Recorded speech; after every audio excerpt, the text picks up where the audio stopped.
The winter wind of Cape Cod rattled against the windows, accompanying Carol Wilson's quiet dinner time. Carol sat alone at her small dining table, still in her hospital uniform, sipping chicken soup. Only the sound of the wall clock ticked regularly, as if confirming her existence. Carol's gaze suddenly turned to a photo frame displayed above the fireplace in the living room. Michael and their then 3-year-old son Noah, laughing on the beach. That photograph, taken in the beautiful summer sunshine of Cape Cod, now belonged to another life. November 18, 5 years ago. The weather forecast that day predicted calm seas. Michael was delighted to take Noah on his first fishing adventure with Dad. Carol saw them off at the pier, joking, "Make sure you bring back some fish." Who could have imagined that would be the last thing she ever said to them? That afternoon, an unexpected strong gust hit the bay. When Carol realized Michael's fishing boat hadn't returned, it was nearly dusk. In response to Carol's anxious call, the Coast Guard began their search. After days of extensive searching, all they found was Michael's wedding ring and some parts of the boat that had drifted out to sea. Everyone concluded that the two had been swallowed by the ocean. "Please accept this, Mrs. Wilson." The police officer handed her a small transparent bag containing Michael's wedding ring, scratched from exposure to the waves. Carol clutched it and collapsed to her knees. Those days were filled with a sense of loss and grief. Without the support of her doctor friend Amy and Michael's sister Linda, Carol might never have recovered. Linda stayed at Carol's house for a while after her brother's funeral to ensure she wasn't alone. The Johnsons from next door brought homemade meals twice a week. The warmth of the small town embraced Carol. "Carol, come stay with us," her parents, who lived far away in Florida, urged repeatedly. But Carol couldn't let go of this house. Can you imagine making $10,000 a month just from YouTube, all from home? That's exactly what I did with Reddit stories. No face, no voice. Check the link in the description if you're curious. It was the only place where Michael and Noah's laughter had seeped into the walls, the place where she could feel their presence most strongly. As time passed, Carol gradually regained her daily routine. She began working as a nurse at the local hospital, finding joy especially in her work in the pediatric ward. The children's smiles healed her heart's wounds bit by bit. She also started volunteering for a grief counseling group for people who had experienced similar losses. She believed her own experience could help support others. Now, 5 years later, Carol had found a way to live forward while carrying her grief. Every morning, she said, "Good morning," to Michael and Noah's photos, and every night, "Good night." Sometimes, she would sit by the shore, listening to the sound of the waves while talking to them. Deep in her heart, there was a part of her that would always wait for their return. That night, Carol was on her way home after finishing her night shift. The cold November rain beat against the windshield, with the wipers moving busily. Her tired mind was filled with thoughts of a little girl she was caring for at the hospital. While thinking about tomorrow's treatment plan, she parked her car in front of her house. The lights of a police vehicle shining in the rain caught her attention. Had something happened? Was there trouble at a neighbor's house? Carol leaned forward to look. However, the police officer was standing in front of her house. Feeling her heartbeat quicken, Carol got out of the car. A young police officer walked toward her. In the rain, his uniform was wet, and his expression seemed stern. "Are you Carol Wilson? There's an urgent matter to discuss." Carol tensed at his serious demeanor. She had an intuition that something bad had happened. "Your husband and son have been taken to the emergency room after a traffic accident." The police officer's words reached Carol's ears clearly, drowning out the sound of the rain. For a moment, she doubted her hearing. "What did you say?" Carol's voice trembled. She felt as if all the blood was draining from her body. "Michael Wilson and your child were in a car that was involved in an accident on the interstate highway. They have been transported to Memorial Hospital." The officer continued in an official tone. Each of his words tore at Carol's sense of reality. "But, they died 5 years ago." Carol finally managed to utter these words. The police officer's expression changed completely. His face clouded in the rain as he stared at Carol. "What did you just say?" The police officer and Carol stared at each other as if time had stopped. Carol felt something shattering in her mind. Was this a bad joke, or was she so tired that she was hearing things? 5 years ago, my husband and son went missing in a fishing boat. They were certified dead in a maritime accident. At her words, the police officer's face showed confusion. He took out a small notebook from his pocket, leaning to shield it from the rain as he flipped through the pages. "According to the ID information, it's definitely Michael Wilson, 35 years old. And the child is Noah," Carol said, almost choking. "Noah Wilson. He would be 8 years old now."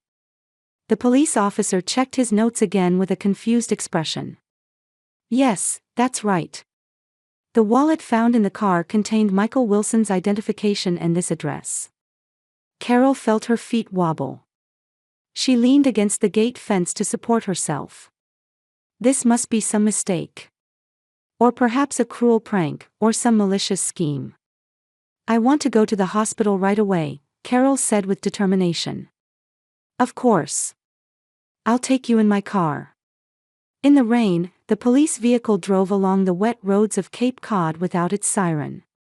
Carol tried to look at the scenery outside the window, but all she could see were fragments of 5 years of memories. Her wedding to Michael, Noah's birth, the last view of the pier where she saw them off. And the cruel sea that left behind Michael's damaged wedding ring. Unconsciously, she touched the middle finger where she still wore that ring. "Another form of identification was found in your husband's accident vehicle," the police officer said quietly. "The name is Ethan Jones." Carol looked at the officer in surprise. "Ethan Jones?" "Yes. Driver's license, insurance card, credit cards, all under that name. However, Michael Wilson's identification was found in a hidden pocket of the wallet." As Carol's confusion grew, the officer continued to explain the details of the accident. There had been a collision with a large truck on the interstate highway. Michael's car had hit the median barrier, the driver was seriously injured, and the child in the back seat had relatively minor injuries. "The child. Noah is all right." Carol's voice was a mixture of hope and fear. "Yes, thankfully his life is not in danger.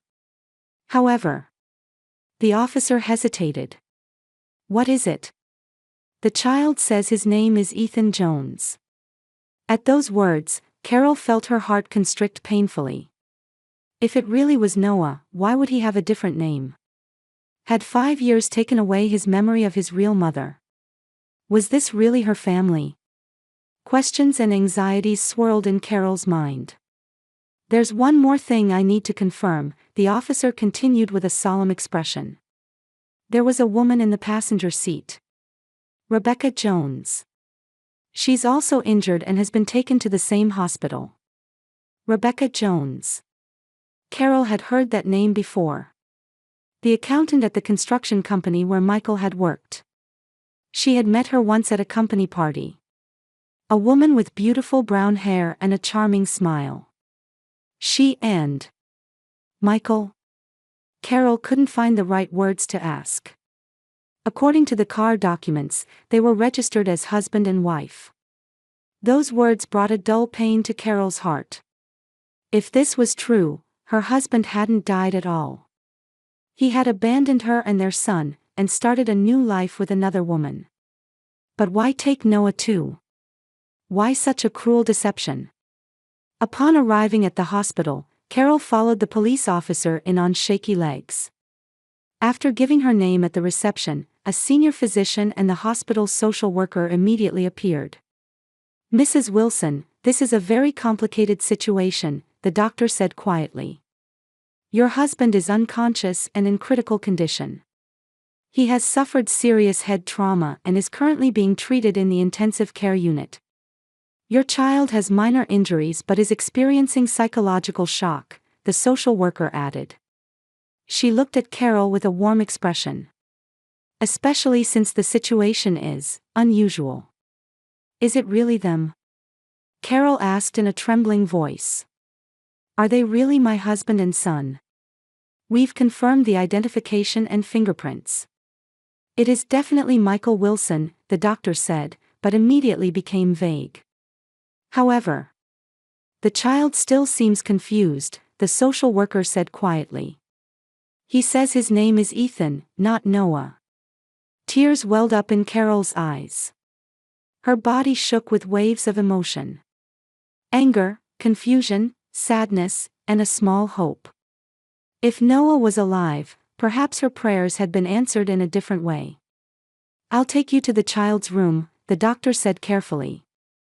But before that, I should inform you that the female patient, Rebecca Jones, is already with the child. Carol just nodded silently. The hospital corridor was filled with the smell of disinfectant and silence. Each of Carol's steps felt like an eternity. The social worker, Judith Morris, walked beside her, occasionally casting worried glances. Here we are. Judith stopped in front of a room in the pediatric ward. Through the translucent glass, she could see silhouettes around the bed. Carol's heart was beating so hard it felt like it might break through her chest. Are you ready? Judith asked quietly. Carol couldn't speak. She just nodded slightly. For 5 years, she hadn't seen her son's face. Hadn't held him. Hadn't heard his voice. That Noah was behind this door, but would he remember her? Judith gently opened the door. Carol rushed to the hospital. The moment I looked into the room, I was speechless, my body trembling with anger.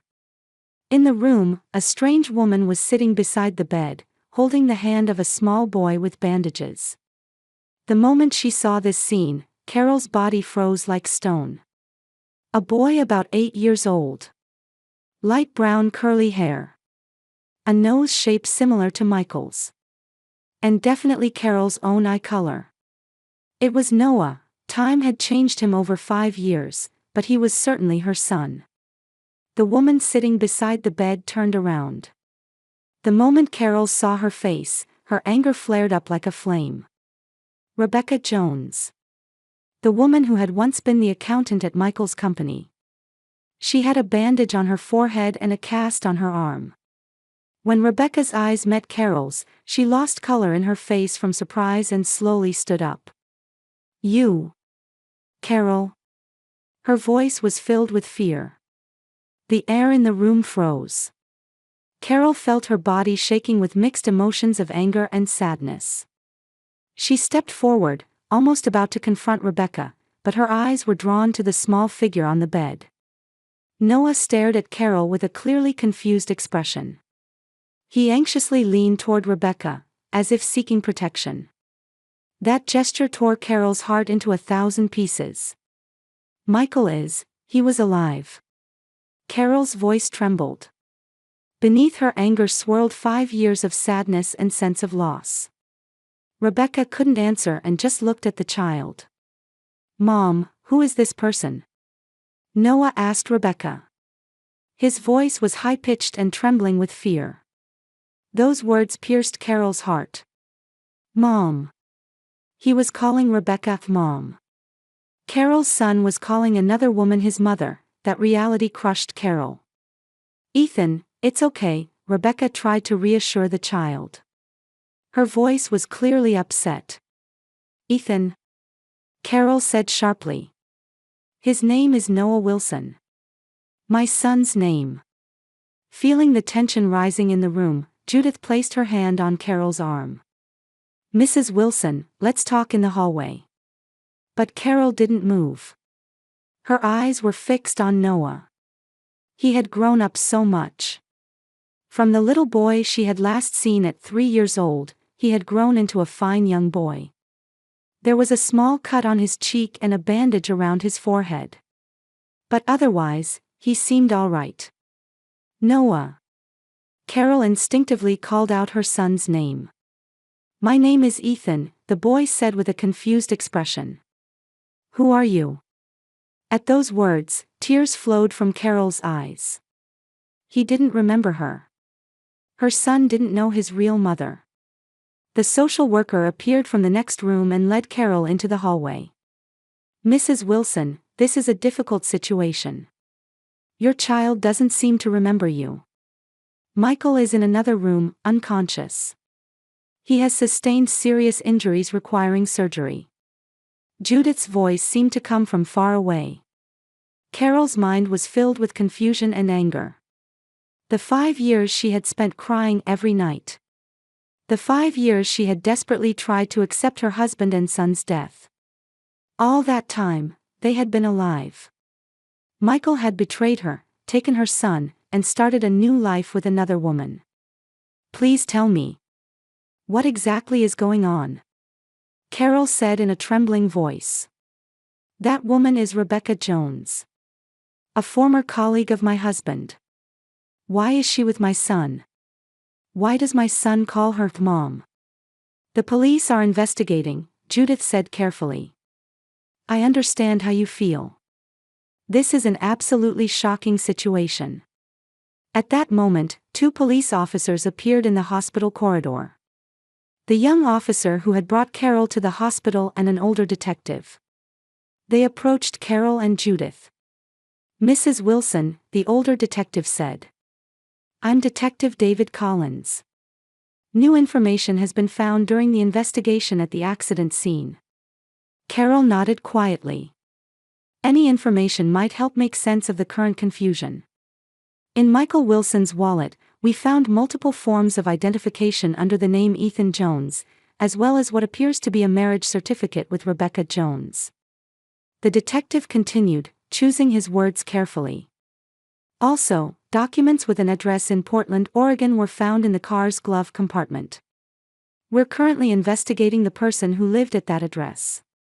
"Oregon?" Carol asked in surprise. "The West Coast?" "Yes. According to the evidence, it seems Michael deliberately disappeared 5 years ago and started a new life with Rebecca Jones. It appears he took your child with him." To the trembling, angry Carol, the detective quietly continued, "Also, a large amount of cash and statements from multiple bank accounts were found in the car. There were unusual money movements, and we're investigating the possibility of fraudulent activities." Carol's mind was spinning. This was a situation beyond her understanding. To think Michael was such a person. She had loved and trusted her husband.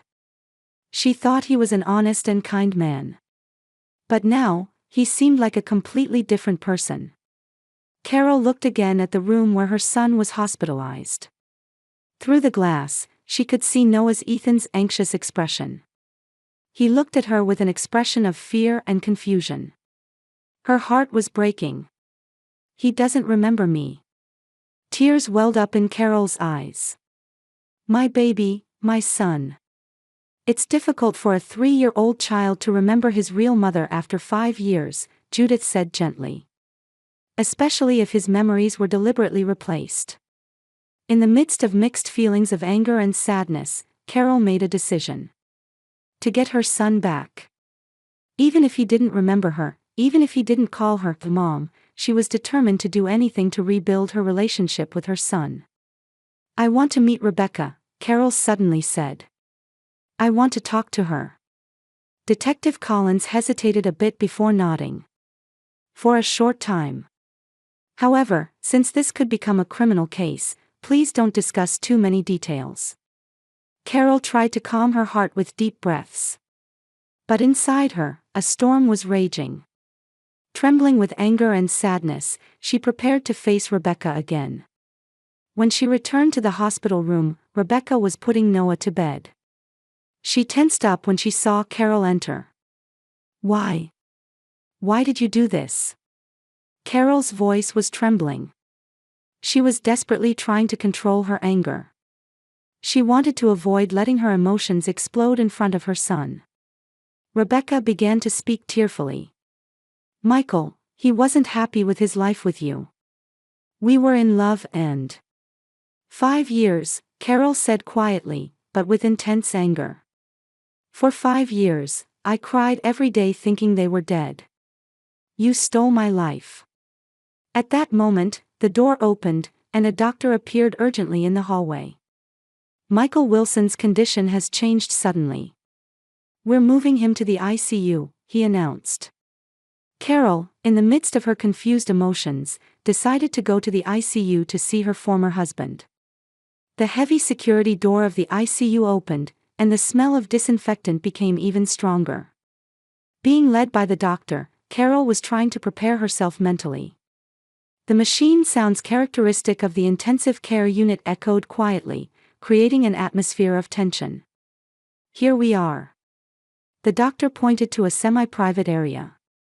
Carol took a deep breath and stepped beyond the curtain. Carol was shocked by the sight of her once beloved husband. Michael was surrounded by life support equipment, his face swollen, his head wrapped in bandages. Intubation tubes were inserted into his nose and mouth, and only the movement of his chest rising and falling told that he was still alive. The regular sound of the monitor broke the silence. The head injury is extremely serious. We're preparing for emergency surgery to reduce brain pressure, the doctor explained quietly. Frankly speaking, the prognosis is uncertain. Carol silently approached Michael's bedside. The doctor stepped outside the curtain to give them time alone. Why? Carol whispered. Why did you do this? Michael, still unconscious, didn't answer. But Carol had many things she needed to say. She poured out all the anger, sadness, and questions of the past 5 years. I looked for you both every day. Cried every day. Thought the sea had taken you, her voice shook. But really it was you who took my son from me. She sat down, supporting her forehead with both hands. Then suddenly, her eyes stopped on Michael's vulnerable hand. There was no wedding ring on the ring finger of his left hand. The ring that had supposedly been recovered from the sea 5 years ago was carefully stored in Carol's jewelry box. Was that ring also part of the deception? You abandoned us. Took Noah. Gave him another mother. Her voice was filled with deep sadness rather than anger. He doesn't remember me. He doesn't know his real name. As time passed, Carol's anger gradually changed to a feeling of fatigue. By the time dawn broke and morning light began to filter through the gaps in the curtains, she was taking a nap on the sofa. Mrs. Wilson. Carol woke up to a quiet voice. Detective Collins was standing there. His expression was even more serious than last night. I have something to tell you. New information has come in. Carol slowly got up, glanced at Michael, and followed the detective. In the hospital cafeteria, they received coffee. With our investigation so far, we have a fairly clear overall picture, the detective quietly began. It seems Michael and Rebecca had been planning this for 5 years. Carol gasped. They were living in Portland, Oregon as Ethan Jones and Rebecca Jones. Michael worked as a construction consultant, and Rebecca was a stay-at-home mom taking care of the boy. He paused a moment, choosing his words, the boy who was raised as Ethan. Carol gripped her coffee cup tightly. But there was the most shocking fact, the detective lowered his voice. It seems they were after your life insurance policy worth $3 million. My insurance? Carol was confused. Your husband had taken out a high-value life insurance policy in your name. But he was also a beneficiary. If you were reported dead, the insurance money would be paid to him. And somehow, they planned to take that money. Carol shook her head. But I haven't received any insurance money. I applied, but the investigation has been delayed because there were no bodies. That seems to have been their miscalculation, the detective explained. Because you hired a lawyer and demanded a thorough investigation, they had to abandon their plan. And so, they continued their separate life. Carol was speechless. For such a plan, Michael had ruined her and their sons' lives. For money. The Oregon police have also begun their investigation, the detective continued. Their bank accounts, workplace, inquiries to neighbors, everything is in progress. 3 days later, Michael regained consciousness. Carol visited his hospital room with the police. Michael opened his eyes wide in surprise and fear. He still couldn't speak, but he clearly understood the situation. "Michael," Carol said calmly. "Why?" He closed his eyes for a while, then answered in a thin voice. "Sorry." A few days later, when Michael's condition stabilized, he was formally questioned by the police. Carol was also present. Realizing he couldn't escape, Michael confessed everything. He had been unhappy with his life with Carol and had an affair with Rebecca. They wanted to be together, but thought Carol wouldn't easily agree to a divorce and wouldn't give up custody of their son. So, they came up with this plan. He admitted everything, aiming for the insurance money, faking the fishing boat accident, trying to erase the mother's existence from Noah's memory. "He cried for the first few months," Michael said, lowering his gaze. "He remembered you and called for Mama. But Rebecca, she was persistent. Gradually, she rewrote his memories." Those words tore Carol's heart. Her little son being taken away by a strange woman and made to forget his real mother, it was a cruelty beyond imagination. "I loved you," Carol said tearfully. Michael couldn't answer. His eyes showed regret. But it was too late now. Meanwhile, the relationship with Noah was complicated. At first, he was wary of Carol. But with the help of a child psychologist, Carol tried to gradually get closer to her son. She visited Noah's hospital room and showed him photos from when he was a baby. She talked about pictures of their home in Cape Cod, about his favorite toys, about the memories they shared. "This is your second birthday," Carol gently pointed to a photo. "I made this cake myself. You always loved blue, so I used lots of blue icing."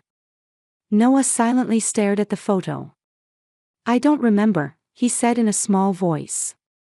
"That's okay," Carol said gently. "You don't have to try to remember."